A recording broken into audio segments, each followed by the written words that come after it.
What's good, internet? Jake here, dumb as ever, and dude, have you heard about Labubu's? These little weird guys that come in blind boxes and have everyone going crazy? Fad toys are pretty interesting to me. They burn so brightly and then most people kind of just abandon them. And you can tell over time that a brand is dying. Like, just look at Funko Pops. Those things have oversaturated the toy market in such an insane way. And if I'm being honest, I don't think that many people are buying them anymore. I think they had an insane boom for about 3 years, maybe longer, and the brand has been coasting on that stretch of success and has been milking Pops for years and expanding a brand that's been widely ridiculed. I mean, I think some Pops look cool for sure, but I do have to agree that a lot of them are basically landfill bait and they're overproducing these characters. People make the Beanie Baby comparison a lot, but I disagree. The Beanie Babies were original designs and characters, while Funko makes figures based on pop culture icons, meaning there's always gonna be somebody that wants one of these things. For a while, my main argument in favor of Funko was that Pops were the only way to get a collectible toy from some lower tier franchises. For example, I saw a Spyro Funko Pop a few years ago at GameStop, and I think that was the first piece of physical Spyro merch I ever saw. So that was pretty cool, but nowadays the collectible and toy market have caught up with Funko. And more of those previously niche brands that Funko capitalized on have toys and other collectibles now. And some companies are even muscling in on Funko's territory, like Youtooz, which started out as a company that essentially made their own Funko Pops of YouTubers. But as the company has grown, they've moved on to commercial brands just like Funko. And at this point, Youtooz and Funko often make products for the same movies or properties. But there's a third competitor that has been moving more or less in silence this whole time.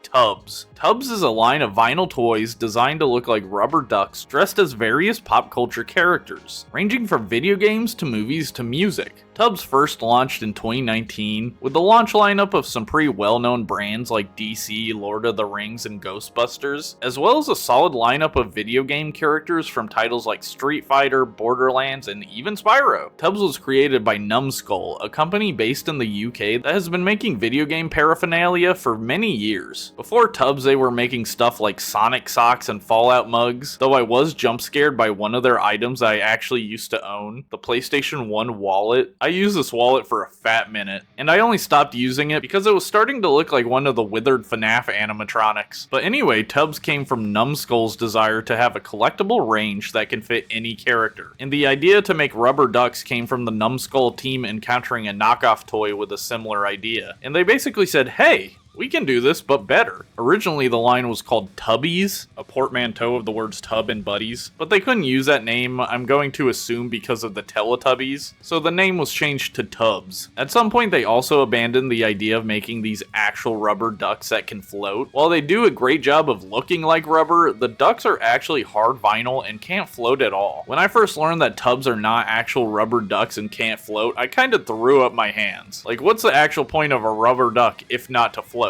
The main reason they decided against making actual rubber ducks is because they would lose a lot of detailing ability. And if you look at the sculpts of the ducks, especially the later ones, there is so much sculpted detail, and you can tell a lot of care was taken with these designs, which is not something I can confidently say about Funko, who appear to slap their designs together in an afternoon. As a concession, the Tubbz come in these small plastic tubs, which is cute as a packaging choice, and the tub also lets the ducks float on water. That's not a bad compromise, and honestly, the adult collectors buying these things are not taking baths with rubber duck toys. I really like the designs they do for the ducks. Something I think is really cool is that if the duck wears pants, the sculpting details show the actual pants around the duck tail, and you can tell when they do it because some characters, like the Teenage Mutant Ninja Turtles, don't wear pants, so their tails are very smooth. The sculpted pants is such a nice touch, and they could have been so lazy with it. I could totally see a different company just painting the tail instead of sculpting detail, and arguably that would have lent more to the rubber duck thing, but Tubbz are cosplaying rubber ducks. They're not meant to be the character, they're meant to be dressed up like the character. There is one huge issue I have with Funko Pops. They make a lot of just guy characters. As in, they will make a Funko Pop of a character from a series like The Office, like Michael Scott, and the end result is just a guy. Like, look at these characters. If you saw them out of package, would you really know who they are? Obviously, Funko makes plenty of unique looking characters as well. I'm just saying these blander characters are not helping the landfill factory allegations. And Tubbz kind of avoids this. Since every character is literally a duck, even if you come across a plain looking character, it is still a rubber duck dressed as a guy, which is inherently kind of fun. Tubbz has done a lot of great characters. I think their Five Nights at Freddy's line looks great. They recently announced new figures of the Marionette and Circus Baby. Circus Baby looks especially cool. I mentioned them earlier, but I also think the designers did an amazing job with the Teenage Mutant Ninja Turtles. Not only with the design of the ducks, but also their actions and expressions are perfect. I also love that Donnie has a shell phone with a little duck April O'Neil on it. There are a good amount of horror themed ducks as well. This Resident Evil duck is legit creepy to me and almost negates the cuteness of the duck. I'd be horrified if they made Tubbz based on the thing. I do think some of the armored ducks are a bit lame. At a certain point, they're so armored up that they don't even look like rubber ducks anymore. Just a strange object. I do like when they adapt the duck design to fit other mediums, like the Minecraft ducks are square, which obviously looks bizarre, but Steve looks like Steve and he looks like a rubber duck still. I absolutely love how they did this Tomb Raider Tubbz, using the PS1 low polygon aesthetic and adapting it to the duck. Being a Transformers fan, I have to mention the Transformers Tubbz. They've only done Optimus and Megatron so far, and they look fine. Optimus does kind of suffer from the I can't tell this is a rubber duck issue, mostly because of his faceplate, which obviously hides his duck bill. Over the years, the Tubbz line has grown a lot. Not at the insane clip of Funko, of course, but Tubbz has steadily put out 30 to 50 Tubbz a year. But some changes have been made to the line over time. The original size Tubbz with the bathtub packaging are now called First Edition Tubbz and cost about $25, which shocked me because the older price listings show Tubbz being sold for around $13. Inflation and tariffs are ripping this company up. I'm sorry, but as much as I respect the quality and work that goes into these guys, $25 for a duck is absurd, even if it's an epic duck. Tubbz have also started re-releasing these ducks in boxes, appropriately named Boxed Edition. These ducks cost $20 instead of $25. Oh boy, what a savings. Look, I kind of have beef with the Tubbz because I do think they're kind of a waste of plastic, and if you keep the duck displayed in the tub, you end up hiding a lot of the sculpting and design of the toy, so it seems kind of pointless. But seriously, what is the point of a boxed edition if it's only going to be a nominally lower price? I guess it's a weird way of building exclusivity around the first editions, but I don't know, it's a weak sell in my opinion. Along with the regular size, we also have mini Tubbz, 2-inch versions of the ducks with simplified poses. I love this idea and actually own two. My girlfriend found them at Five Below and thought they were funny, so she bought Freddy and Sonic for me. I didn't know these things even existed until she bought them. And I gotta say, I much prefer the concept of mini Tubbz. You do lose out on a lot of detail, but these little guys are so cute and take up very little space. I also just in general like little guys as toys. Interestingly, there are also first edition and boxed edition versions of mini Tubbz, which again feels unnecessary, even more so for the mini Tubbz. Though they are doing some cool stuff, like the boat from Jaws, which they released as a big set that came with the boat, and it can hold 3 of the mini Tubbz. The boat can even float, which is really fun. I hate to be this way, but the price is still rough, at about $9 for a mini Tubbz, which just feels wrong for such a small toy. I've noticed Funko has been leaning into their Biddy Pops as well, which is a similar idea to mini Tubbz, just small versions of the OG Funko Pops. I feel like these are a direct result of prices on the regular items rising, and these companies are trying to make the mini versions as a budget option. In contrast to mini Tubbz, there are also giant XL Tubbz, and I really like these pieces. I've always hated the jumbo Funko Pops because most of them feel so pointless. Like seriously, who is buying the giant Overwatch Funko Pop? But the XL Tubbz at the very least seem to all be larger characters. They're XL to scale with the other ducks. For example, Toothless is an XL Tubbz, so Hiccup can ride him. In a similar manner, 2 normal Tubbz can ride the XL Treebeard, just like in Lord of the Rings. I really like how the Jaw Shark and Mosasaurus both have stuff in their mouths. They just look fierce. My favorite has to be Godzilla though. I just love the derpy Godzilla face. This figure really harkens back to the old black and white Godzilla movies, which I enjoy. Overall, the Tubbz line is kind of an oddity. I think I like it more than Funko Pops, but I also think if they reached Funko level of popularity, I would quickly tire of them as well. I will keep an eye on them though, and I hope to see more creative stuff like the Jaws boat or their PS1 graphics Lara Croft. Alright, that's all I have for this one. Like and subscribe if you enjoyed. I'll see y'all later. Ciao.